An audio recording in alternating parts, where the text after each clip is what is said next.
Meus queridos irmãos e irmãs em Cristo Jesus, que realmente a palavra de Deus possa nos conduzir sempre pelo caminho certo, pelo caminho verdadeiro. Amém. Amém.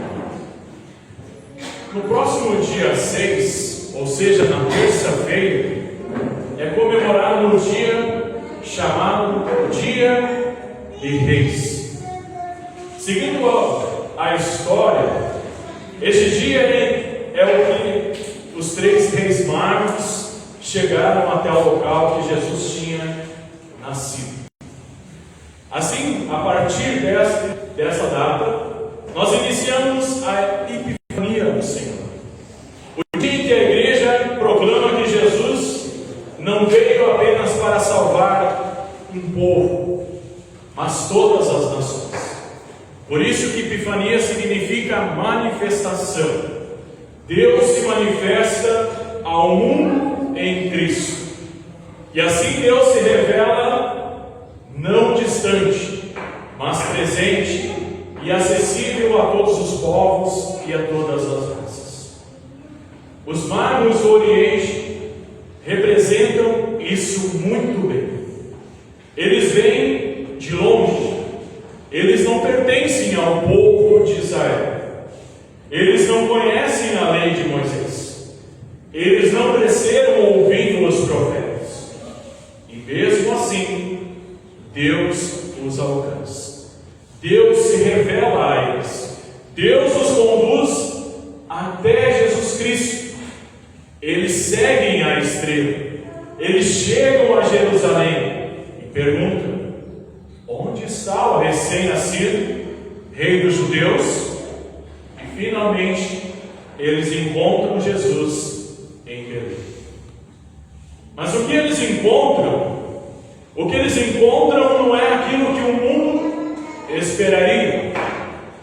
Pois eles encontram, e aquilo que eles encontram não é um rei num palácio.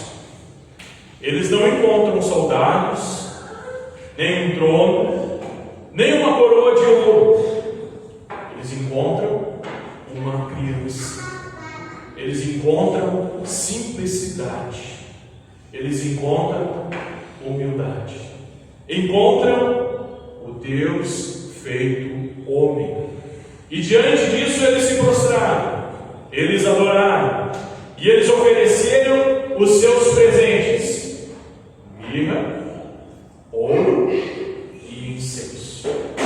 E assim então acontece algo muito significativo, onde nós vemos lá em Mateus 2, versículo 12: avisados em sonho para não voltarem a Herodes, regressaram à sua terra por outro caminho.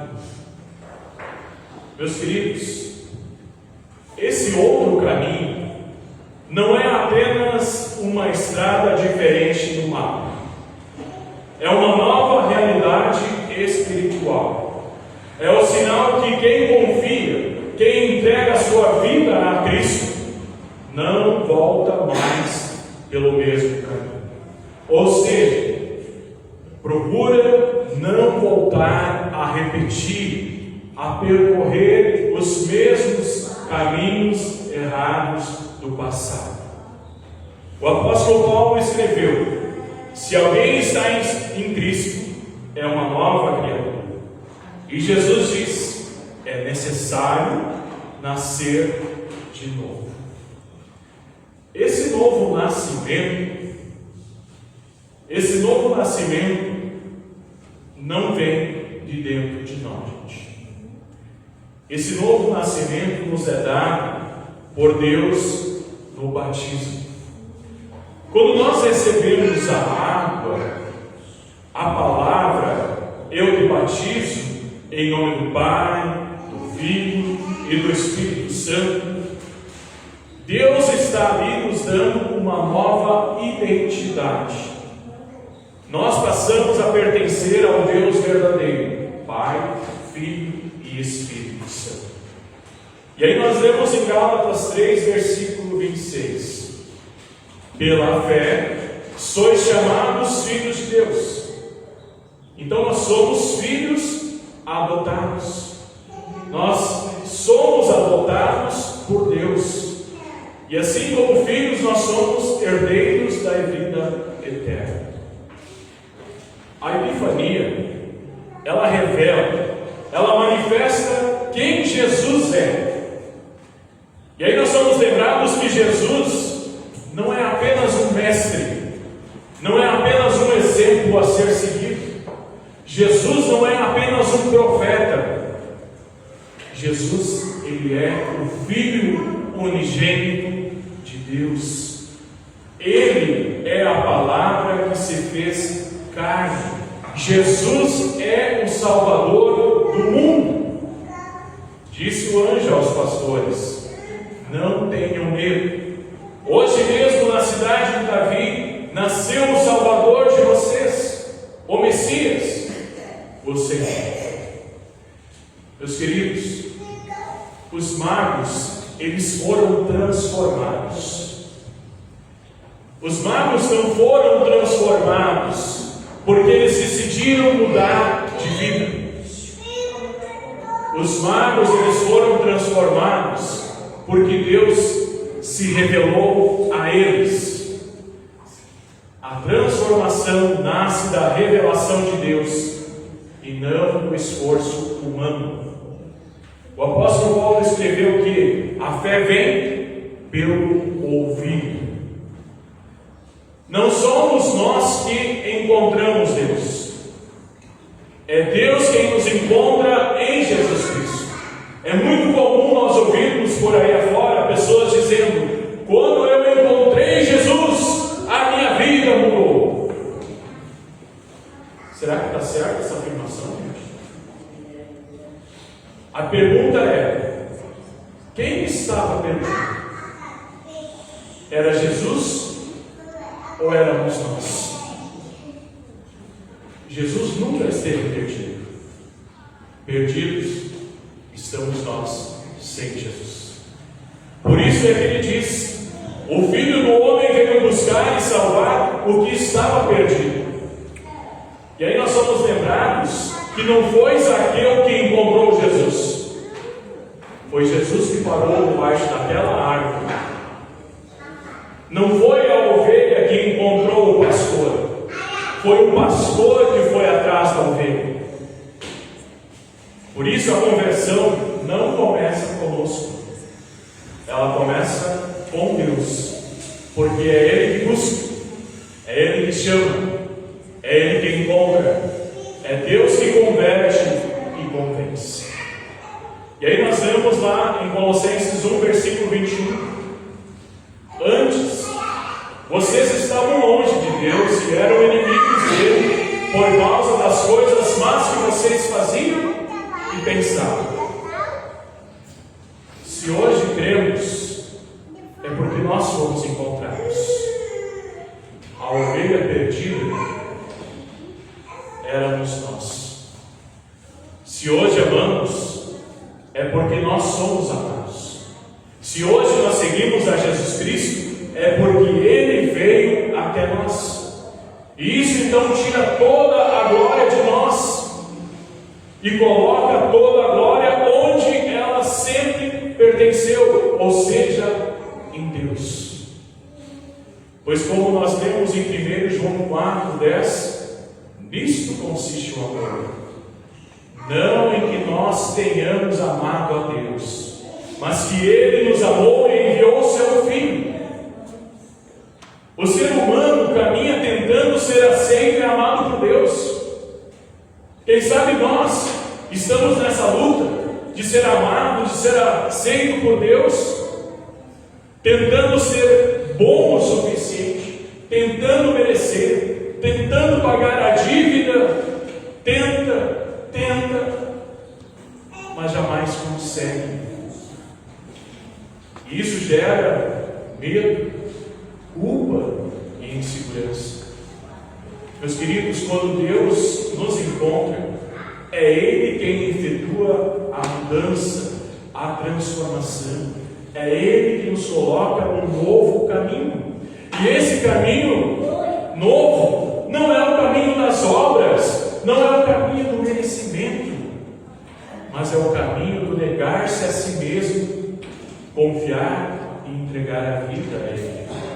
Em Cristo e por Cristo, Deus nos aceita gratuitamente.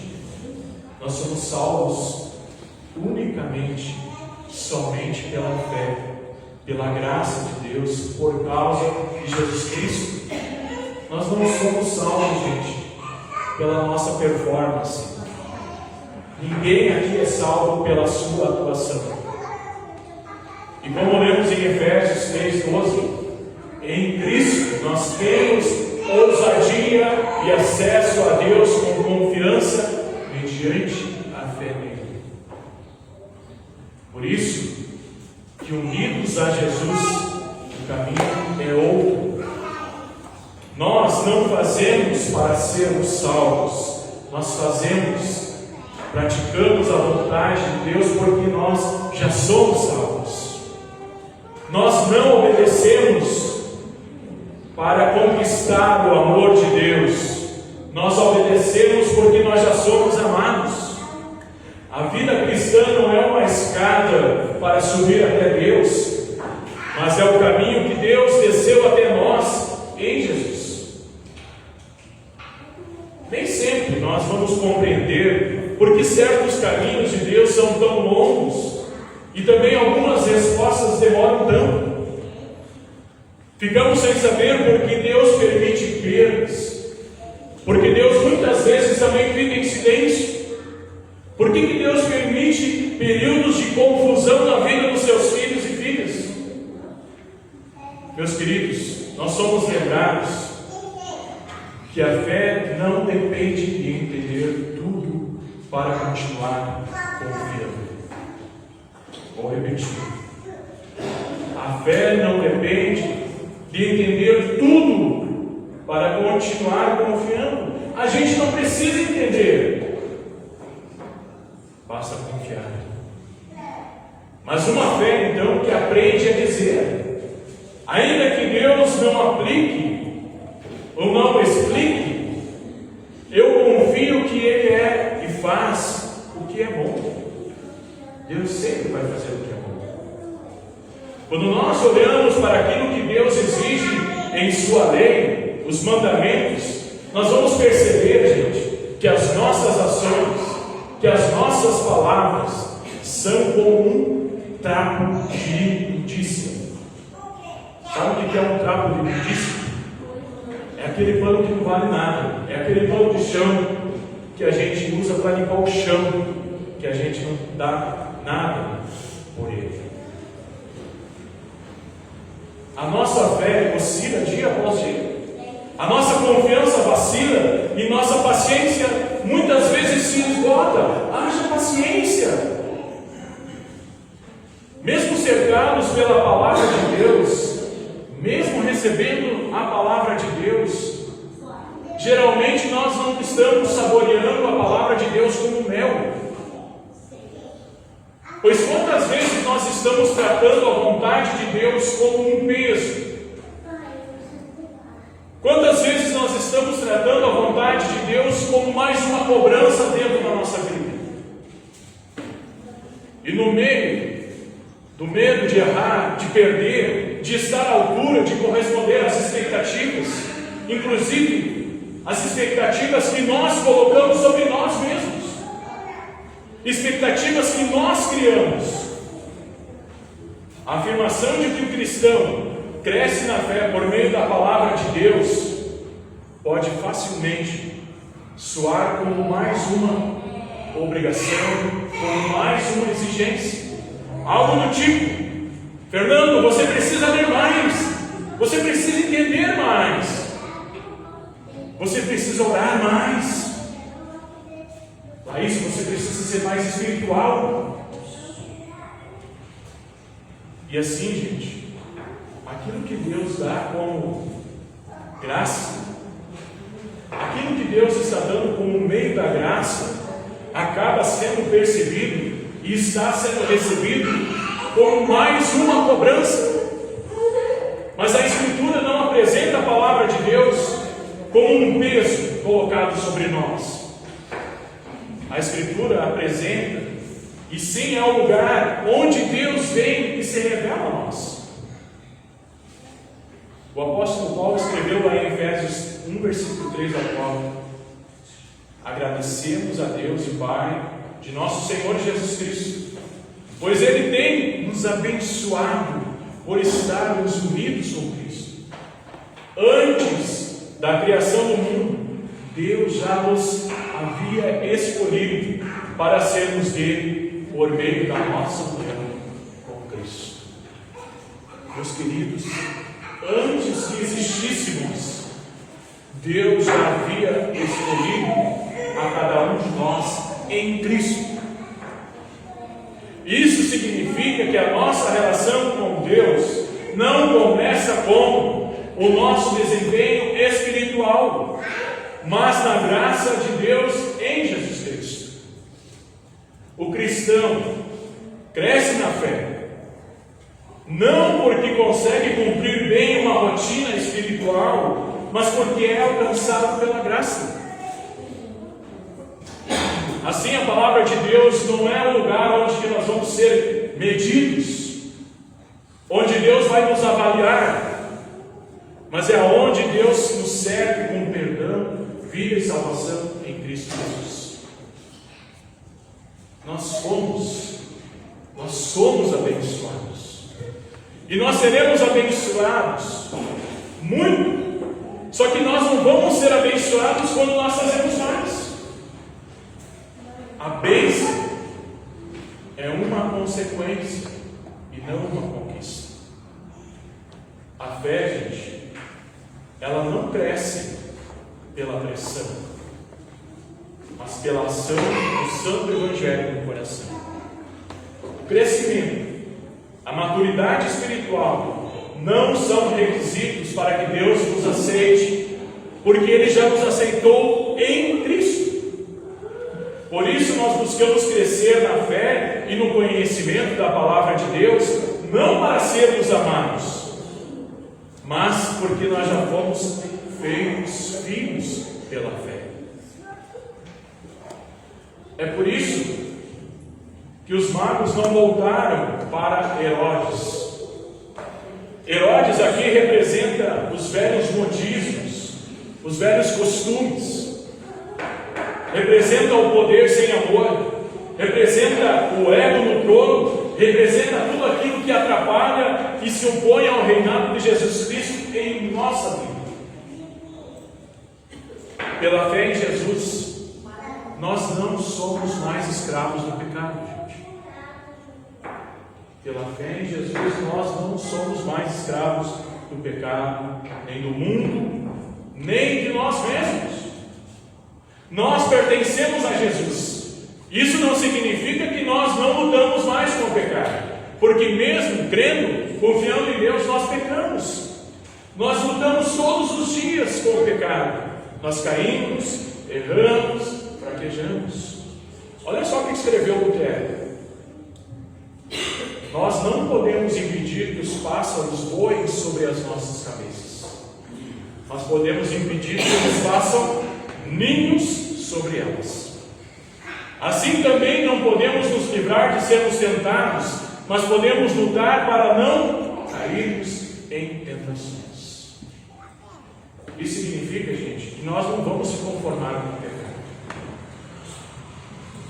Por isso é que o Espírito Santo nos chama continuamente, nos chama ao arrependimento e nos conduz novamente ao perdão que nós temos em Jesus Cristo. A vida cristã é uma vida de retorno constante ao Evangelho, pois, como escreveu o apóstolo Paulo, é o poder de Deus para a salvação de todo aquele que crê. Romanos 1,16. Deus liberta, Deus não escraviza, Deus salva todo aquele que crê em Jesus. Isso traz conforto para a nossa vida. Aquele bebezinho que se manifestou em Belém, aquele menino que cresceu em Nazaré, hoje está nos chamando pelo nome, e Ele chama cada um pelo nome porque Ele quer reinar em nossa vida. Quando tropeçamos, quando nos perdemos, quando a fé vacila, Ele permanece fiel. Jesus continua ensinando e crescendo, conduzindo e fortalecendo, mesmo quando nós não compreendemos tudo. Assim, meus queridos, nós podemos seguir adiante com paz e segurança, sem apressar o tempo, gente, sem ficar se comparando uns aos outros, pois a nossa vida está segura naquele que nos fortalece. Por nós, Jesus sofreu a dor, o castigo pelos nossos pecados. É Ele que vai nos dizer: dos teus pecados não me lembro mais. Dos teus pecados eu não me lembro mais. Por isso, a manifestação de Jesus não é apenas um evento do passado. Ela vai acontecer em todo lugar que a sua palavra é anunciada. No batismo, que nos une a Cristo. Na Santa Ceia, onde Ele nos dá o seu corpo, o seu sangue, para o perdão dos pecados. Com graça, Deus se manifesta e age em nossa vida, principalmente, gente, nos lugares e nas rotinas que parecem simples e comuns para nós. Por isso, meus queridos, não esperamos encontrar Deus apenas no extraordinário. Ele se manifestou ao mundo de forma simples, humilde e acessível, para que todos pudessem conhecer o amor e a graça de Deus. Foi na simplicidade que Jesus nasceu. Foi na simplicidade que Jesus entrou em Jerusalém. Foi em humildade, por amor, que Ele entregou a sua vida para nos resgatar. É na simplicidade e não no extraordinário que Jesus se apresenta como o nosso Salvador. Então nós somos chamados a viver também na mesma simplicidade de Jesus. Nós somos chamados a viver com humildade, a buscar, amar as pessoas, amar uns aos outros e amar sem reconhecimento, sem buscar reconhecimento, servir sem ficar esperando aplausos, acolher sem fazer distinções. Ou seja, a igreja existe para tornar Jesus visível. A epifania de Jesus continua quando o mundo vê Ele refletindo na vida do seu povo, no perdão, na verdade, no amor, no cuidado de um para com o outro. Um abraço, gente, uma palavra, um gesto de cuidar, tudo isso pode ser o jeito de Deus alcançar alguém. Talvez aqui hoje alguém esteja cansado, sobrecarregado, ferido por erros do passado, presos em casos que só trouxeram dor. Em Jesus Cristo, o perdão é real. Há recomeço verdadeiro. Em Jesus Cristo há uma nova direção. Os magos voltaram por outro caminho porque eles encontraram o verdadeiro Rei. Por isso, ao entregarmos a nossa vida a Jesus, nós somos colocados em um novo caminho, o caminho da graça e da salvação.